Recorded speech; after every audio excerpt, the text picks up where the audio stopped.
If space is real, why are astronauts? Space is supposed to be a vacuum, right? Airless, weightless, silent, deadly.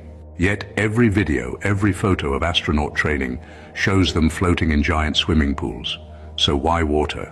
Because here's the thing, underwater, movement looks almost identical to how it looks in zero gravity. Coincidence or conditioning?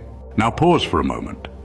If this training is supposed to mimic space, why not simulate vacuum pressure or radiation, the real dangers of outer space, eh? Why do they choose the one environment, water, that happens to make people float?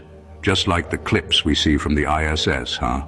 And isn't it a bit strange how tiny air bubbles sometimes appear in those spacewalk videos? How reflections shimmer in helmets like they're underwater? Makes you wonder, doesn't it? And how, when astronauts drop tools, they fall slowly, tumbling like they would underwater, not in a frictionless void. It's odd, isn't it?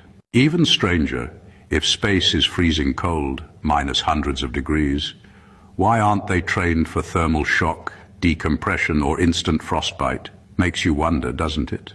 Instead, it's all about buoyancy control. Breathing underwater, moving slowly, pretending to float, almost like they're rehearsing, not surviving.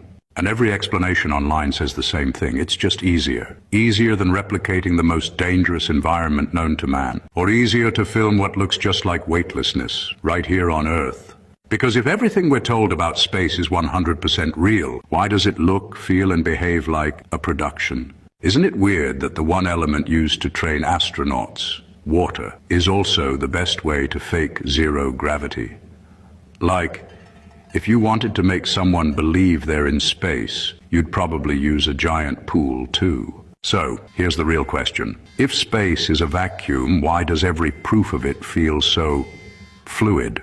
Maybe it's nothing, or maybe the answers are deeper, literally, than we've been told. Either way, question what you see. Don't just watch, observe. Because the truth isn't hidden above us. It might just be below the surface. Now tell me in the comments, is this brilliant training or something else entirely?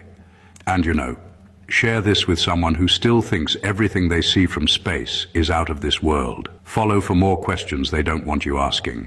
This video is for entertainment purposes.